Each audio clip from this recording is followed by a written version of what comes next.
सक्षम, स्मार्ट और भविष्य के अनुरूप बनाते हुए माननीय केंद्रीय गृह एवं सहकारिता मंत्री श्री अमित शाह जी के नेतृत्व में राष्ट्रीय सहकारी डेटाबेस पोर्टल को नए फीचर्स एवं फंक्शनैलिटीज के साथ उन्नत किया गया है। राष्ट्रीय सहकारी डेटाबेस 3.0 केवल एक डेटाबेस नहीं बल्कि भारत के सहकारी डिजिटल इकोसिस्टम का मजबूत आधार स्तंभ है। ये नया प्लेटफॉर्म अब अधिक तेज, सुरक्षित, स्केलेबल और उपयोगकर्ता अनुकूल हो गया है।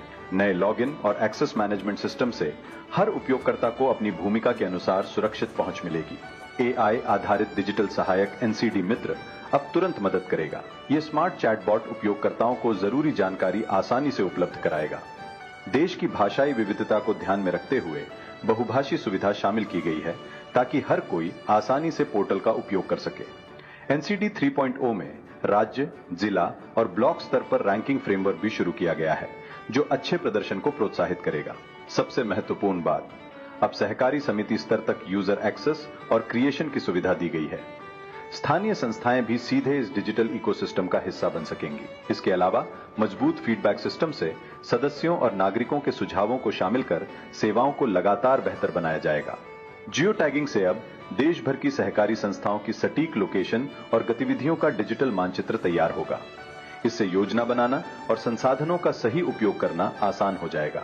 एनसीडी 3.0 ये केवल एक पोर्टल नहीं, केवल एक डेटाबेस नहीं, बल्कि लाखों सहकारी संस्थाओं, करोड़ों सदस्यों और देश के विकास के संकल्प को एक साझा डिजिटल मंच पर जोड़ने वाली परिवर्तनकारी पहल है, जिससे सहकार से समृद्धि का सपना अब और मजबूत हो गया है।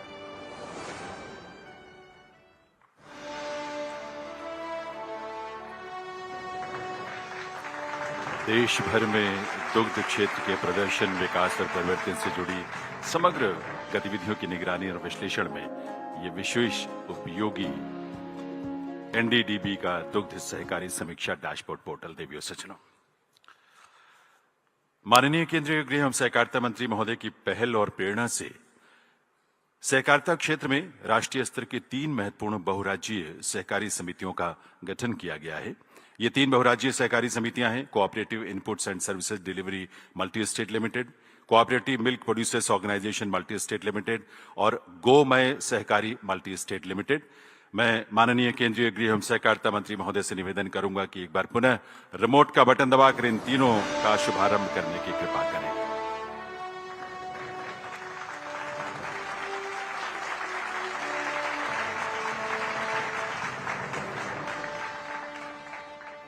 Cooperative inputs and services delivery multi state limited संस्था किसानों को किफायती दरों पर गुणवत्तापूर्ण पशु आहार, चारा, पशु चिकित्सा, प्रजनन सेवाएं और अन्य आवश्यक संसाधन उपलब्ध कराएगी। इस पहल का सबसे बड़ा लाभ डेयरी किसानों, महिला डेयरी किसानों, डेयरी सहकारी समितियों, डेयरी उत्पादक कंपनियों तथा डेयरी क्षेत्र से जुड़े सभी हितधारकों को मिलेगा।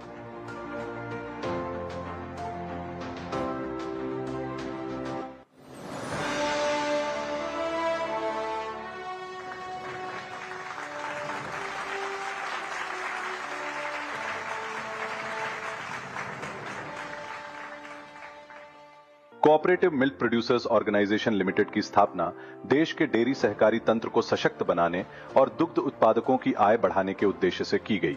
इसका सबसे बड़ा लाभ छोटे और सीमांत दुग्ध उत्पादकों तथा डेयरी से जुड़े ग्रामीण परिवारों को होगा।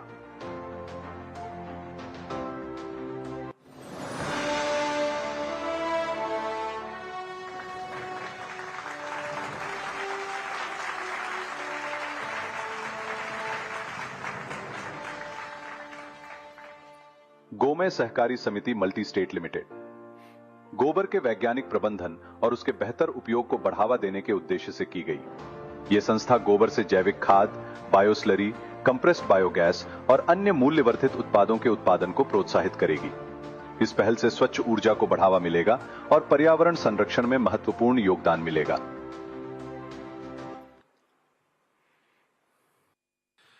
देवियों सज्जनों, आज के इस राष्ट्रीय आयोजन में एनयूसी एफडीसी की ओर से 2 प्रमुख पहलों का भी अनावरण होना है।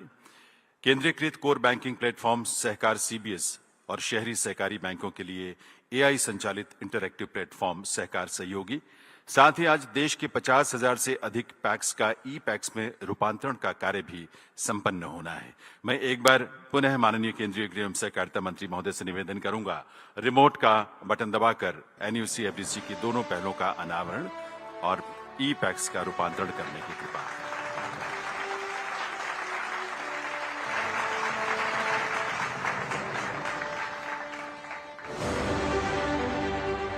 हर यूसीबी का सपना होता है बेहतर सेवाएं, दूरदर्शी विकास और विश्व स्तरीय बैंकिंग तकनीक। इसलिए एनयूसी एफडीसी लेकर आया है Sahakar CBS with IT infrastructure and cyber security. आधुनिक बैंकिंग प्लेटफॉर्म्स की सुविधाएं अब हर छोटे बैंक के लिए। आपके बैंक का कोर सॉफ्टवेयर बिना सर्वर या सॉफ्टवेयर खरीदे, बस एक सीधी प्रति ब्रांच मासिक कीमत 5 साल के लिए तय कीमत पर सुनिश्चित, और आने वाले वर्षों में आरबीआई द्वारा अनिवार्य सभी बदलाव भी इसी में शामिल। सहकार सीबीएस आज की जरूरतों के लिए सक्षम और कल की चुनौतियों के लिए तैयार। आज अर्बन कोऑपरेटिव बैंक के सामने बदलते हुए नियमों की चुनौती है। जानकारी बिखरी हुई है और फैसले जल्दी लेना जरूरी है। एआई पावर्ड इंटेलिजेंस इंजन सहकार सहयोगी। हिंदी, अंग्रेजी या अपनी क्षेत्रीय भाषा में पूछिए, तुरंत पाइए भरोसेमंद प्रासंगिक जवाब जो आरबीआई सर्कुलर्स और अन्य विश्वसनीय स्रोतों पर आधारित है, न कि सामान्य वेब डेटा पर। हर कदम पर आपका सहायक। सहकार सहयोगी। पूछो, सीखो, बढ़ो। आप सबको ये बताते हुए हमें बहुत खुशी हो रही है।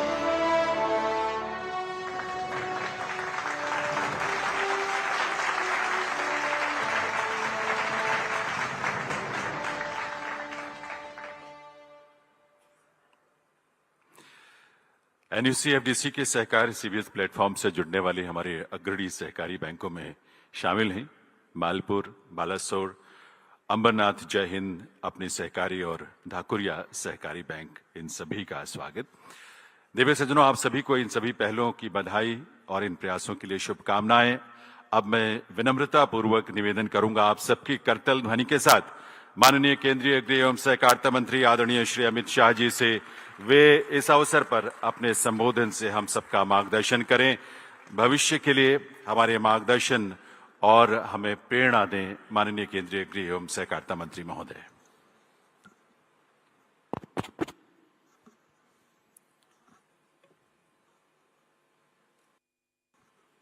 मेरे साथ बोलिए, भारत माता की।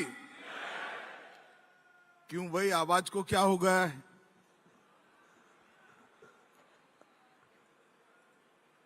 सहकारिता मंत्रालय के 5 साल समाप्त हुए हैं।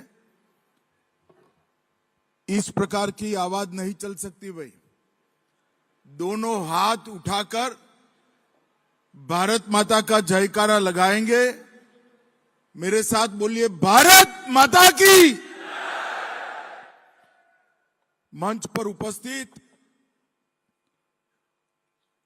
राजीव रंजन सिंह जी, मोदी जी की मंत्रिपरिषद में मेरे साथी, डेयरी, पशुपालन और मत्स्य विभाग के मंत्री श्री भजनलाल शर्मा जी, सम्माननीय मुख्यमंत्री राजस्थान सरकार, मेरे दोनों साथी श्री कृष्णपाल गुर्जर जी, श्री मुरलीधर महल जी, जो सहकारिता मंत्रालय में मेरे साथी है, मुख्य सचिव राजस्थान सरकार श्री आशीष कुमार भूतानी जी, भारत सरकार के सहकारिता सचिव श्री अतीश चंद्रा जी, कृषि और किसान कल्याण विभाग के सचिव महोदय श्री नरेश पाल गंगवार जी, पशुपालन और डेयरी विभाग के भारत सरकार के सचिव, और आज सहकारिता के इस महाकुंभ में यहां पधारे हुए पैक्स से लेकर एपेक्स तक सभी प्रकार की संस्थाओं के प्रतिनिधियों को मेरा प्रणाम, राम राम।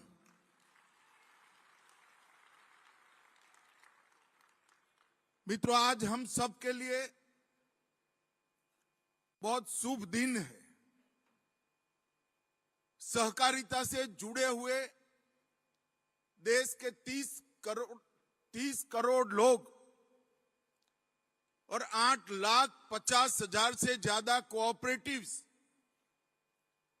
जिसकी 75 साल से राह देख रही थी, आज से ठीक 5 साल पहले नरेंद्र मोदी जी ने स्वतंत्र सहकारिता मंत्रालय भारत सरकार में प्रस्तापित करने का निर्णय आज के ही दिन किया था।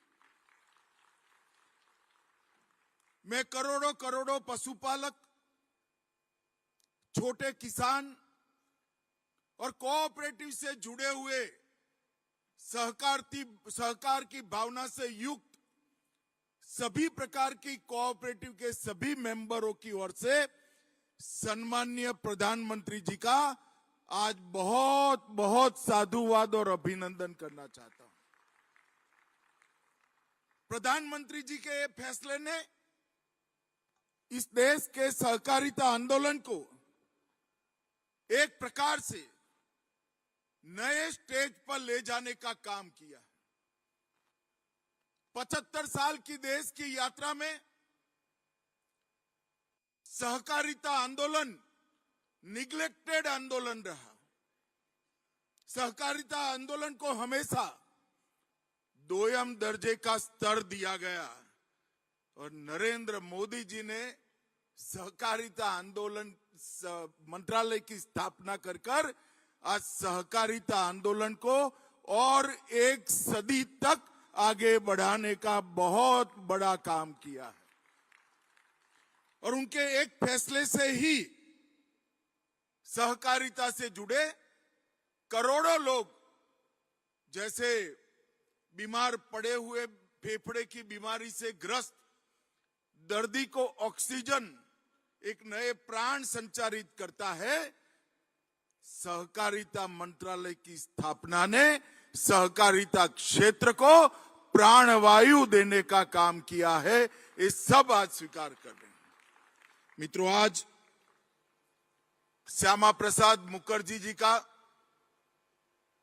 एक प्रकार से 125वां जन्मदिन है और श्यामा प्रसाद मुखर्जी मेरे जैसे करोड़ों कार्यकर्ताओं के जीवन में भारतीयता, भारत माता के प्रति श्रद्धा और भारतीय संस्कृति का महत्व प्रस्तापित करने में उन्होंने पूरा जीवन खर्च किया।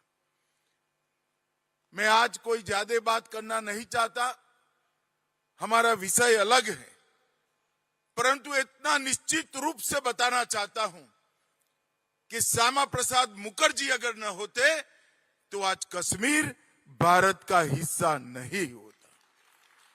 यही वो महापुरुष थे जिन्होंने एक देश में 2 विधान, 2 प्रधान, 2 निशान नहीं चल सकते, न केवल वो आंदोलन की शुरुआत की, इसके लिए अपने प्राण भी न्यौछावर कर दिए। और आज फिर से एक बार मैं मोदी जी को बधाई देना चाहता हूं।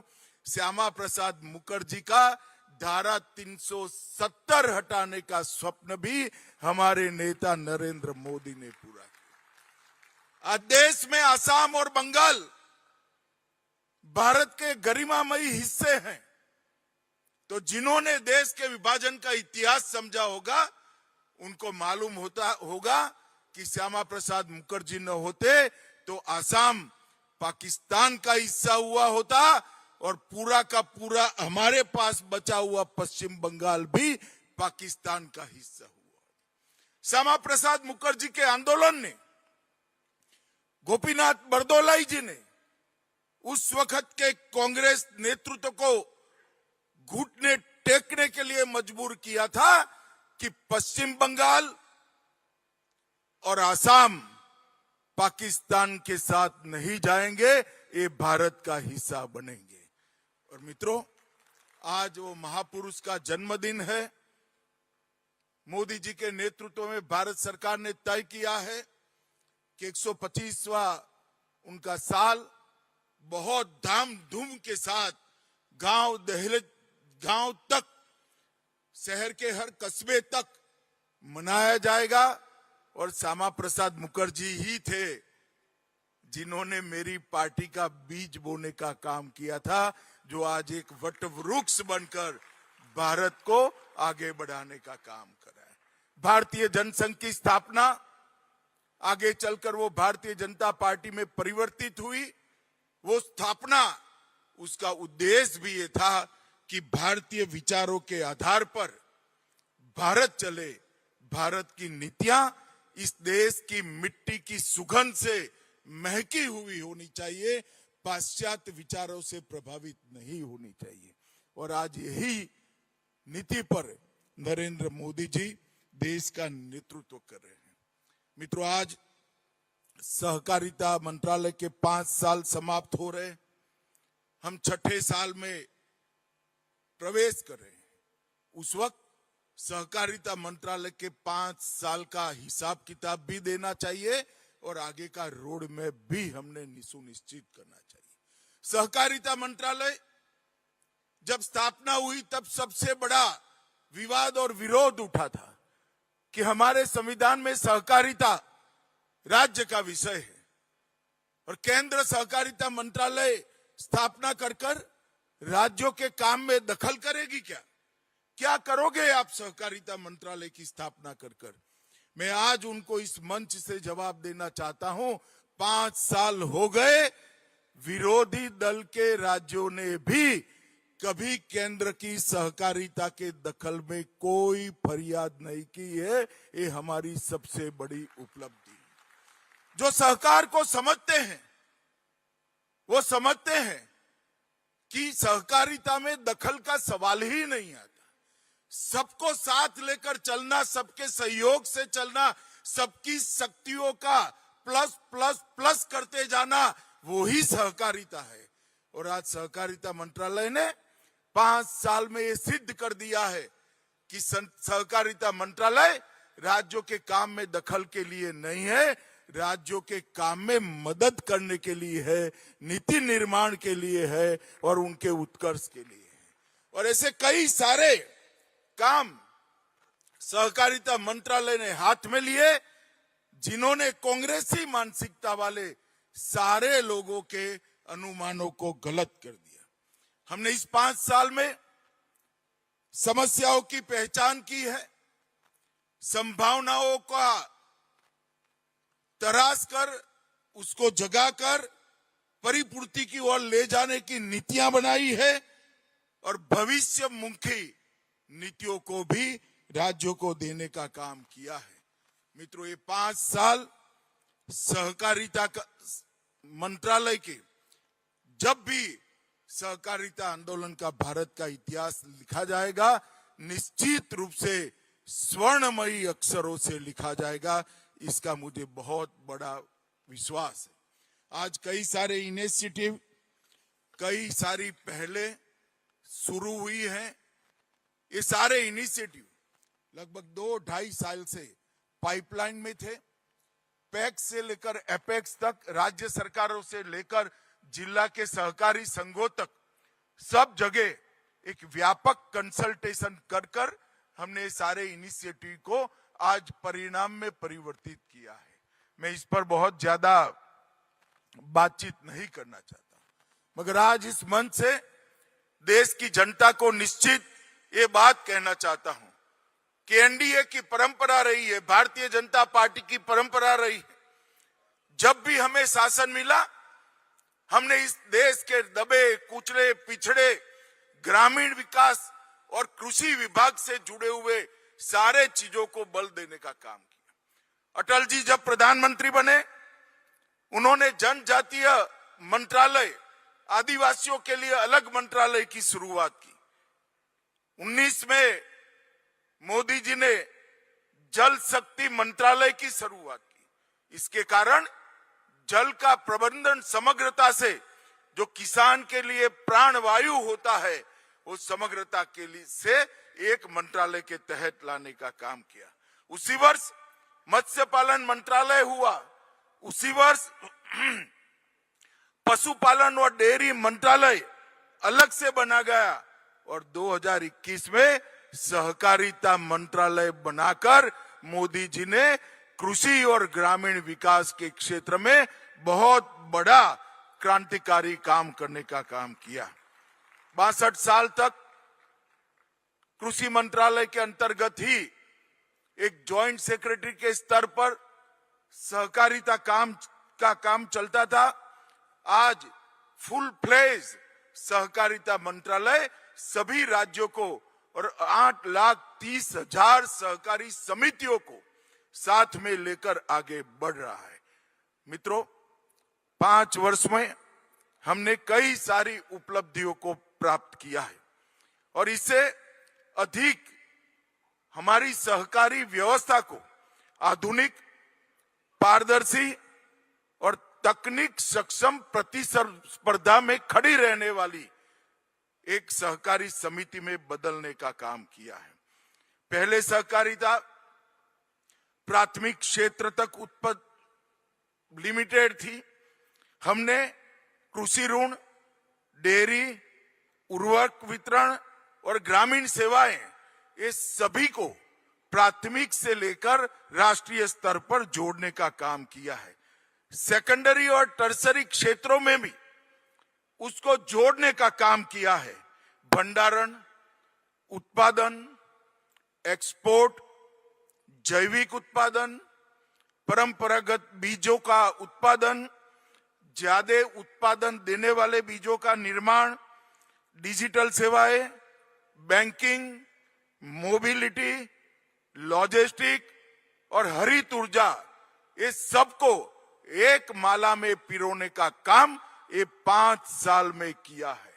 और बहुत वर्षों के बाद सहकारिता मंत्रालय के इनिशिएटिव से आज की 3 राष्ट्रीय स्तर पर काम करने वाली सहकारिता समिति मिलाकर कुल 9 राष्ट्रीय स्तर पर काम करने वाली सहकारी समिति बनाकर देश से लेकर ग्राम तक ये 9 क्षेत्रों में सहकारिता मंत्रालय को एक माला में पिरोने का काम हमने किया है।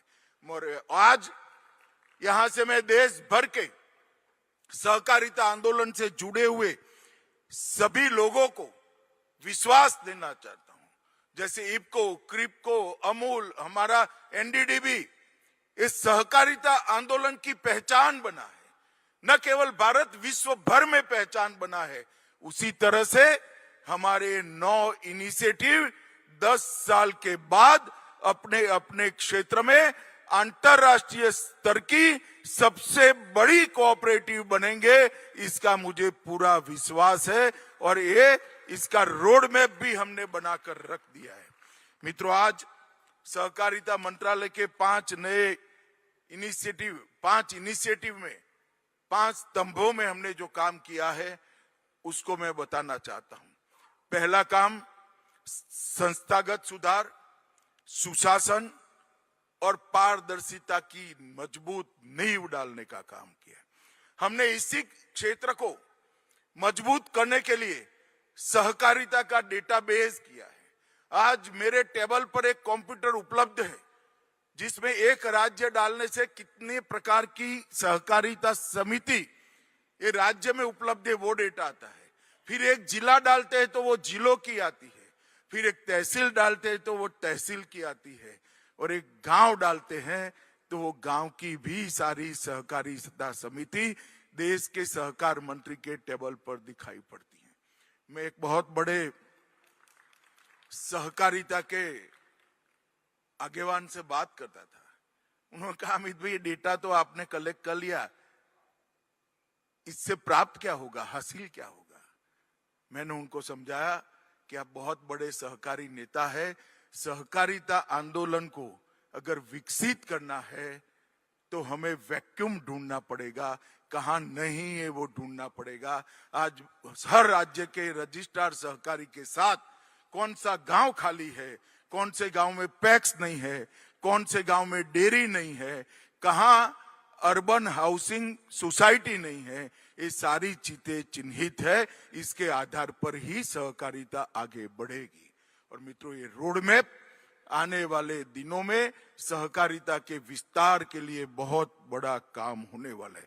30 क्षेत्रों की 8,58,000 सहकारी समितियां और 32 करोड़ सदस्य एक साथ एक डेटाबेस के अंदर आज उपलब्ध है और इसमें सभी कोऑपरेटिव्स का ऑडिट का स्टेटस, सभी कोऑपरेटिव का टर्नओवर और एबीसी ग्रेडेशन भी उपलब्ध है, जिसका उपयोग कर राज्य के सहकारिता रजिस्ट्रार सोसाइटियों को अपग्रेड करने का काम कर सकते हैं। डिस्ट्रिक्ट कोऑपरेटिव बैंक और राज्य के डेयरी के संघ ग्रामीण स्तर पर काम करने वाली डेयरियां और पैक्स को अपग्रेड करने का काम कर सकते हैं और जहां वैक्यूम है वो वैक्यूम को भरने का भी काम कर सकते हैं। इसी साल हमने रैंकिंग फ्रेमवर्क का भी प्रारंभ किया है, जो सबसे 5 हर क्षेत्र की सबसे 5 अच्छी काम करने वाली सहकारिता समिति को उजागर भी करेगी और उसको रैंकिंग के कर देकर उनको प्रोत्साहित करने का काम करेंगे। हमने बहुराज्यीय सहकारी सोसाइटी अधिनियम 2002 में 50 महत्वपूर्ण संशोधन कर पूरी कोऑपरेटिव व्यवस्था को ज्यादा पारदर्शी और ज्यादा लोकाभिमुख करने का काम किया है। सबसे बड़ी चीज क्या थी? सबसे बड़ा प्रश्न जो उठता था, सहकारिता में सातत्य का अभाव। तो हमने सहकारिता के सफल मॉडलों का अभ्यास किया। क्यों इफको सफल हुई, क्यों क्रिप्को सफल हुई, अमूल क्यों सफल हुई, हर राज्य के डेयरी संघ क्यों सफल हुए, एनडीडीबी क्यों अच्छा काम कर रही है। उसमें नेतृत्व तो बोर्ड ऑफ डायरेक्टर और चेयरमैन तो सहकारी नेता थे, मगर वहां गवर्नेंस को प्रोफेशनल तरीके से बोर्ड से बिल्कुल अलग कर रख दिया था। वही मॉडल को अपनाने के लिए हमने त्रिभुवन सहकारी विश्वविद्यालय की स्थापना की है।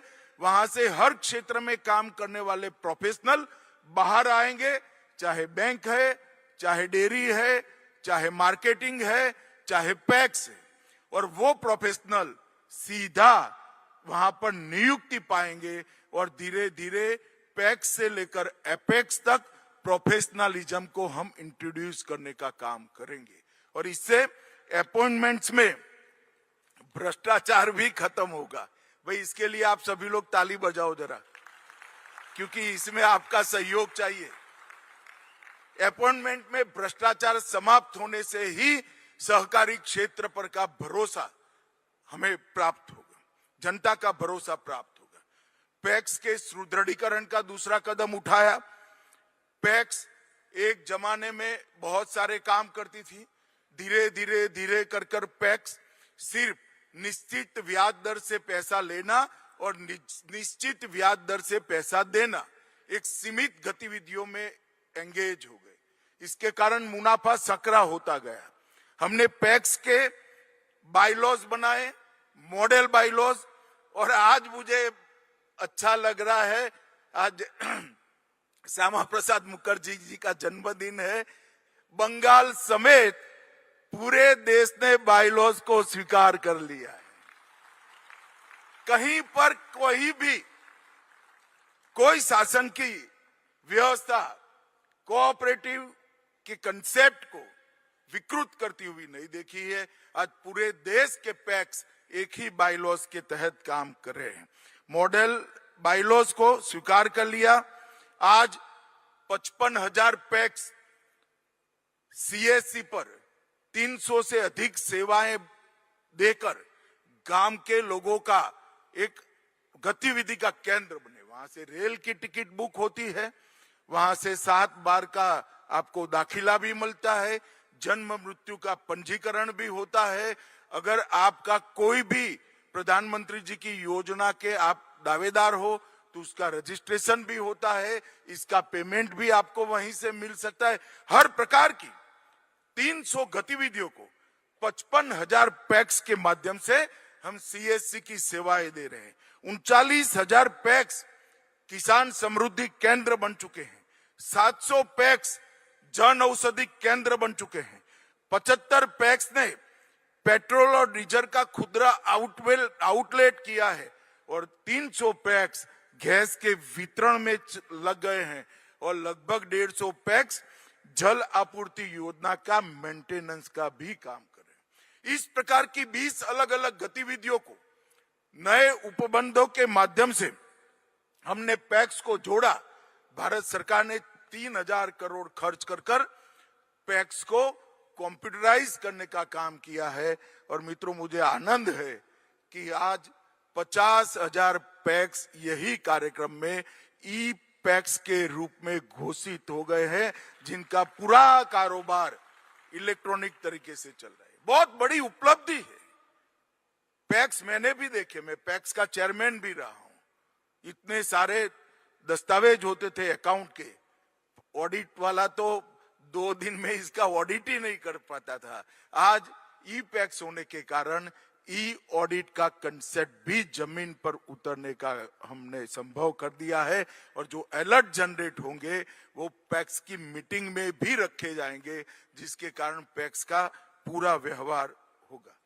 तीसरा काम हमने किया है सहकारी क्षेत्र में क्रेडिट का प्रवाह बढ़ाने का, सहकारी बैंकों का आधुनिक बैंकिंग सेवाओं में बदला, डिजिटल भुगतान चालू किया, साइबर सुरक्षा सुनिश्चित की, ई केवाईसी को इंट्रोड्यूस किया और डिजी लोन जैसी व्यवस्थाओं के साथ धीरे धीरे शहन सारे हमारे अर्बन कोऑपरेटिव बैंक और डिस्ट्रिक्ट कोऑपरेटिव बैंक चल रहे हैं।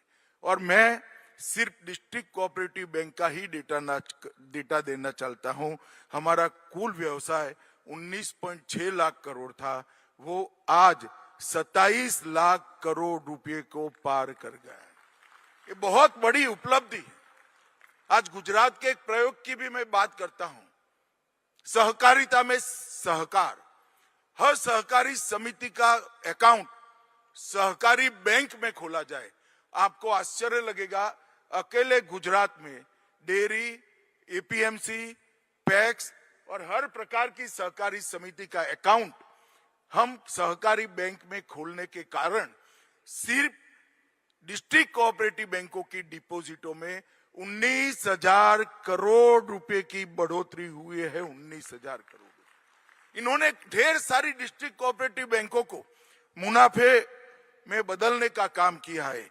और मैं आज यूबीसी की बात करूं, अर्बन कोऑपरेटिव बैंक की, तो नेट प्रॉफिट लगभग 2 गुना हो चुका है यही 5 साल में।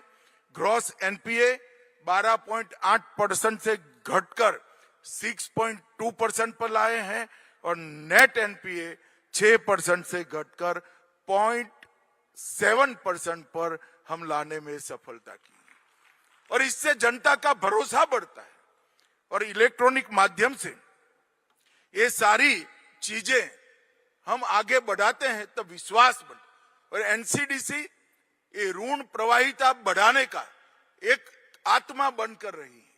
जब सहकारिता मंत्रालय शुरू हुआ तब एनसीडीसी 33,000 करोड़ का ऋण वितरित करती थी और आज मुझे आनंद है कि हमने 1,25,000 करोड़ रुपया को पारित कर दिया है। इसका मतलब है 70,000 करोड़ रुपया नया एनसीडीसी ने सहकारिता क्षेत्र में डाला है और एनसीडीसी का भी नेट एनपीए बहुत कम हो गया है, नेग्लिजेबल हो गया है। ये देश की जनता को और विशेष कर सहकारिता की आलोचना करने वाले लोगों को ये जवाब है कि छोटे छोटे लोग इकट्ठा होकर बहुत बड़ा काम कर सकते हैं। हमने कर दिखाया है और मुझे विश्वास है देश जब आजादी की शताब्दी मनाता होगा 15 अगस्त 2047 को, तब समृद्ध भारत की एक मजबूत नींव हमारा सहकारिता आंदोलन होगा। ये मेरा पूरा विश्वास है। हमने सहकारिता के मार्केट लिंकेज को भी किया, एक्सपोर्ट, ऑर्गेनिक प्रोडक्शन और बीज के लिए 3 नई सहकारी समिति बनाई। आज डेयरी में सर्कुलर इकोनॉमी को 100% जमीन पर उतारने के लिए 3 और सहकारी समिति बन चुकी है। नमक के क्षेत्र में हम प्रवेश कर चुके हैं और किसान का उत्पाद गांव से मंडी तक पहुंचता था, आज सहकारिता के माध्यम से किसान का उत्पाद पूरी दुनिया में पहुंच रहा है। और मैं भारत बीज की बात करना चाहता हूं मित्रों। भारत बीज, मेरी बात ध्यान से याद भी रखना, घर जाकर डायरी लिखते हैं तो लिख भी देना। हमारी जो बीज के उत्पादन की कोऑपरेटिव हमने जो बनाई है, वो 3 साल के बाद भारत की गैर सरकारी सबसे बड़ी बीज उत्पादन कंपनी बन जाएगी, ये आप देख करेंगे। शुद्ध बीज, मिलावट बगैर का बीज, ज्यादा उत्पादन कर पाए ऐसा बीज और भारतीय बीजों के संरक्षण की व्यवस्था, ये तीनों हमने इसमें की है।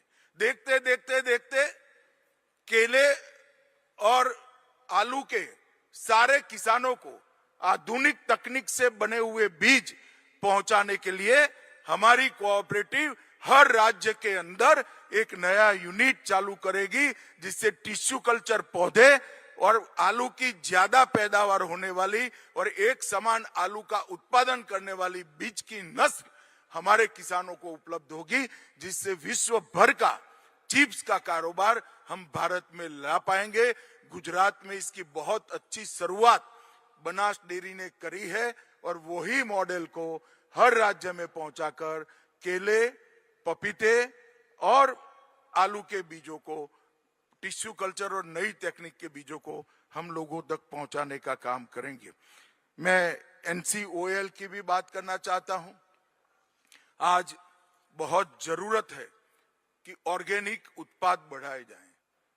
हमारी भूमि का संरक्षण अगर हम नहीं करेंगे तो कौन करेगा? और हमारे 140 करोड़ की आबादी और विश्व भर के लोगों के स्वास्थ्य की चिंता भी करने की जिम्मेदारी भारत के किसान की। ऑर्गेनिक उत्पाद को देश का किसान बढ़ाएं। और ये गलतफहमी है कि केमिकल फर्टिलाइजर के उपयोग को बंद करने से आने वाले दिनों में ये सिद्ध हो गया है, 5 साल में सिद्ध हो गया है कि उत्पादन कम नहीं होता है बल्कि ज्यादा होता है और भूमि का भी संरक्षण होता है। हम ये जो शुगर और डेयरी में 100% सर्कुलर इकोनॉमी ला रहे हैं, उसमें ढेर सारे डीएपी का विकल्प का खाद बनने वाला है। और डीएपी से सस्ता देसी खाद जो डीएपी से ज्यादा गुणवत्ता आपके खेत को दे पाए, ऐसा खाद उत्पाद होने लगा। ढेरों जगह पे इस प्रकार की कोऑपरेटिव्स लगने वाली है। मैं देश के किसान को इस महासम्मेलन के माध्यम से अपील करना चाहता हूं कि डीएपी छोड़कर आने वाले दिनों में इस खाद को स्वीकारिए, अपनाइए और ऑर्गेनिक प्रोडक्ट जो बनाएंगे, इसके विश्व भर का बाजार को एक्सप्लोर करने के लिए हमने एक कोऑपरेटिव सोसाइटी बनाई है जो राष्ट्रीय स्तर पर इसका काम करेगी। मित्रों, हमने सहकारिता मार्केट लिंकेज को गांव तक ले जाने के लिए जितने राज्य के मार्केटिंग संघ है उसको भी मजबूत करने की योजना बनाई है। मित्रों, 5वां इनिशिएटिव है नई सरकारी अर्थव्यवस्था जो सस्टेनेबल, रिसोर्स एफिशिएंट और सर्कुलर होगी। सहकारिता के हर क्षेत्र में सर्कुलर इकोनॉमी को हम लागू करना चाहते हैं। हमने डेयरी से शुरुआत की थी। हमारे डेयरी मंत्री बैठे हैं लल्लन सिंह जी, उनकी उपस्थिति में डिपार्टमेंट के सामने मैंने सर्कुलर इकोनॉमी का लक्ष्य रखा था और मुझे बहुत आनंद है कि डेयरी मंत्रालय ने सर्कुलर इकोनॉमी के इस मंत्र को जमीन पर उतारने के लिए बहुत बड़ा काम किया है। हम मोदी जी के मिशन अन्नदाता से ऊर्जादाता, उसको भी आगे बढ़ाने चाहते हैं। गोमय सहकारी समिति लिमिटेड जो आज से शुरू हुई, वो पशु आहार, पशु स्वास्थ्य, कृत्रिम गर्भधान, गोबर प्रबंधन और जैविक उर्वरक के और नवीनीकरण ऊर्जा के उत्पादन के लिए पूरी डेयरी के सक्रिय अर्थव्यवस्था को आगे बढ़ाएगा। श्वेत क्रांति 2 के माध्यम से कोऑपरेटिव डेयरी की नेट बनाना चाहते हैं। मैं आज सभी राज्यों के डेयरी फेडरेशन को विनती करना चाहता हूं कि अगले 2 साल में हमें दूध देने वाले किसानों की संख्या को कम से कम 35% तक बढ़ाने का आप लक्ष्य रखिए। इसका मतलब है 35% गांवों में ज्यादा हमने पैक्स बनाने पड़ेंगे, प्राथमिक डेयरी बनानी पड़ेगी और गांव में कोई भी किसान डेयरी में दूध नहीं देता हो, इसी प्रकार से आगे बढ़ना पड़ेगा। सहकारी चीनी क्षेत्र में भी चीनी सिरे से इथेनॉल, बगास, ऊर्जा, प्रेस मड, जैविक खाद और सल्फर बनाने तक की पूरी व्यवस्था का प्रयोग हम पूरा कर चुके हैं। ये प्रयोग सफल है और आज मैं ये बात को भी आपको बताना चाहता हूं, इसके लिए भी हमने कोऑपरेटिव बना दी है। क्लस्टर बेस्ड कोऑपरेटिव के माध्यम से हर डेयरी को अगर इन्वेस्टमेंट नहीं करना है मगर गन्ने का अंतिम उपयोग तक की व्यवस्था वो करेगी और मुनाफा चीनी मिलों को वापस भी देगी। हमने गन्ने के अधिक मूल्य भुगतान पर कर राहत दिलाई है, पुराने कर विवादों का समाधान किया है और सिर्फ गन्ने के क्षेत्र में 46,000 करोड़ रुपए का किसानों का इनकम टैक्स नरेंद्र मोदी जी ने माफ किया। और ये सारी चीजें जब आगे बढ़ेगी तो उसके मशीनरी के उत्पादन के लिए हमने नेशनल हेवी इंजीनियरिंग कोऑपरेटिव का पुनरुद्धार शुरू किया है, जो डेयरी के भी मशीन बनाएगी, प्राथमिक डेयरी के भी मशीन बनाएगी, गैस बनाने का मशीनरी और खाद बनाने का मशीनरी भी इससे प्राप्त होगा और आगे भी बढ़ेंगे। भारत टैक्सी भी बहुत मजबूती से आगे बढ़ रही है। मित्रों, भारत टैक्सी आने वाले 2 साल में भारत के 500 से ज्यादा शहरों में और हर एक राज्य में उपलब्ध होगी, जो हमारे सारथियों को शोषण से मुक्त करा देगी। लगभग 20% कृषि ऋण, 35% उर्वरक वितरण और 21% चीनी का उत्पादन और 35% दुग्ध उत्पादन आज कोऑपरेटिव के माध्यम से हो रहा है। मित्रों, भारत टैक्सी की ही तर्ज पर यूटिलिटी एग्रीगेटर कोऑपरेटिव को हम आगे आने वाले दिनों में विकास करने वाले हैं और दोनों प्रकार के इंश्योरेंस इफको टोक्यो के प्रयोग को सफल करते हुए हम एक कोऑपरेटिव लाइफ इंश्योरेंस की कंपनी भी बनाने जा रहे हैं, जो इंश्योरेंस के क्षेत्र में भी कोऑपरेटिव को बहुत आगे बढ़ाएगी। मित्रों, ये 5 साल एक प्रकार से इसका पल पल, दिन दिन, हर महीना, हर साल कोऑपरेटिव के इंफ्रास्ट्रक्चर को सैन बढ़ाने में हमारे मंत्रालय ने सभी को साथ लेते हुए बहुत परिश्रम किया है। इस मंच से मैं मंत्रालय के सचिव से लेकर सभी कर्मचारी और मेरे दोनों एमओएस, सभी राज्य सरकार और सभी सहयोगी भारत सरकार के मंत्रालय का बहुत बहुत धन्यवाद और आभार व्यक्त करना चाहता हूं। मित्रों, मैं फिर से एक बार सभी पशुपालकों को, सभी किसानों को, सभी सहकारी आंदोलन से जुड़े हुए लोगों को और विशेषकर अर्बन कोऑपरेटिव बैंक के क्षेत्र में काम करने वाले लोगों को भरोसा दिलाना चाहता हूं कि नरेंद्र मोदी के नेतृत्व में कोऑपरेटिव के साथ दोयम दर्जे का व्यवहार अब नहीं हो सकता। हम सबसे इक्वल होकर, कंधे से कंधा मिलाकर भारत को समृद्ध बनाने की योजना में शामिल होंगे और गौरव के साथ इस क्षेत्र का पूरा मुनाफा जिसका अधिकार है वो किसान और पशुपालक को पहुंचाने के लिए हम प्रयास करेंगे। आप सभी का आज इतने बड़े सम्मेलन में उपस्थित होकर हर गांव तक ये संदेश पहुंचाने के लिए आप आए हैं। आप सभी का सहकारिता मंत्रालय और देश के प्रधानमंत्री की ओर से बहुत बहुत धन्यवाद कर मेरी बात को समाप्त करता हूं। वंदे मातरम।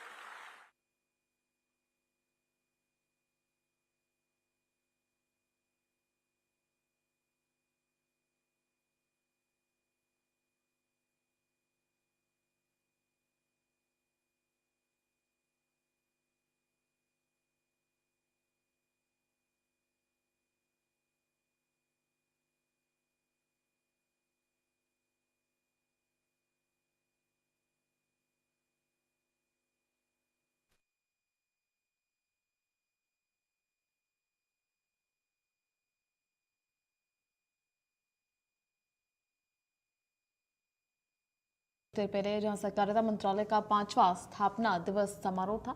ऐसे में सहकारिता मंत्रालय के इस खास कार्यक्रम में केंद्रीय गृह मंत्री अमित शाह मौजूद थे। वहीं सीएम भजनलाल शर्मा भी इस कार्यक्रम का हिस्सा थे।